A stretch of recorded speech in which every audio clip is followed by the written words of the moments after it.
ကျောင်းအခမ်းအနားပြုလုပ်ရင်းနဲ့ကျောင်းသူကျောင်းသား20ကျော်ရုတ်တရက်အစုလိုက်အပြုံလိုက်မူးလဲကြမှုဖြစ်သွားခဲ့ပါတယ်။သားသမီးတွေကိုကျောင်းလွတ်ထားတဲ့မိဘတွေအတွက်ကတော့တကယ်ကိုမှရင်ထိတ်စရာသတင်းတစ်ခုပါ။မနေ့ကဇွန်လ26ရက်နေ့မနက်ပိုင်းမှာပဲတဝယ်မြို့နယ်က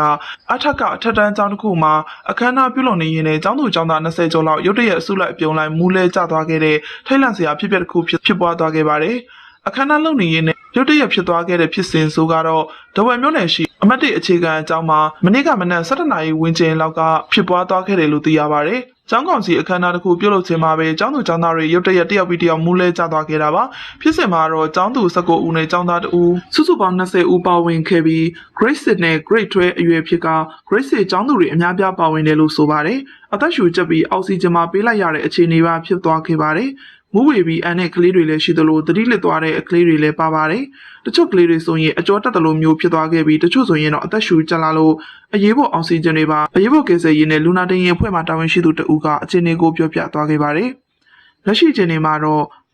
လက်တလုံးမူဝေသွားတဲ့ကလေးငယ်20ဦးစလုံးကိုတဝက်ပြည်သူစေယုံကြီးစီကိုအရေးပေါ်ပို့ဆောင်ထားပြီးလိုအပ်တဲ့ဆေးဝါးကုသမှုတွေပေးနေတယ်လို့သိရပါတယ်။ဘာကြောင့်အခုလိုမျိုးအဆုလိုက်ပြုံလိုက်မူလဲတယ်ဆိုတာနဲ့ပတ်သက်ပြီးဆရာဝန်ဘက်ကတော့လက်တလုံးတစုံတရာထုတ်ပြန်ထားခြင်းမရှိသေးဘူးလို့လည်းဆိုပါတယ်။သူ့မိဘတွေကတန်တာညီနဲ့သဘောမတူကြောင်းပွပွင့်လင်းလင်းပဲပြောပြလာတဲ့အုပ်စုခံမင်္ဂလိပရိသတ်တွေရဲ့တဲကြော့ဆိုတော့မင်းသားကျော်လေးအုပ်စုခံကတော့ချစ်စရာကောင်းတဲ့မင်းသမီးကျော်လေးတဏ္ဍမုတ်တိတ်တို့ရဲ့ချစ်ရေးကတော့လေးစိတ်မှာပရိသတ်တယောက်ရဲ့ခိုးရိုက်ထားတဲ့ဗီဒီယိုဖိုင်ကနေစတင်ခဲ့တာပါအုပ်စုခံကတော့သူ့ရဲ့သဘာဝအတိုင်းကလေးတယောက်လိုနေတဲ့တဏ္ဍညီကိုလိုက်စနေပြီးတဏ္ဍညီကလည်းချစ်စရာကောင်းလောက်အောင်စိတ်ကောက်ပြနေတဲ့ပုံရိပ်လေးတွေဟာပရိသတ်တွေကြားထဲမှာတော့တော်လေးကိုမှကြရက်သွားခဲ့ရပါတယ်အစာပိုင်းမှာတော့မျက်နှာကိုသေချာမမြင်ရလို့ဘသူဘဝမှန်းငင်းနေကြပေမဲ့လေတတိရှိတဲ့အုပ်စုခံကတော့ပရိသတ်တွေကိုအချိန်ဆွဲနေတော့ပဲသူ့ရဲ့မိုင်းတေးကလည်းတစ်စင်တန်တာညီနဲ့အတူဗီယက်နမ်နိုင်ငံကိုအပန်းဖြေခရီးထွက်လာကြောင်းတရားဝင်ချပြလာခဲ့ပါတယ်ဒါကတော့ဖုံးကွယ်မထားတော့ပဲသူတို့နှစ်ယောက်ချစ်သူတွေဖြစ်နေပြီဆိုတာအားလုံးသိကြအောင်လို့ကြေညာလိုက်တာပါ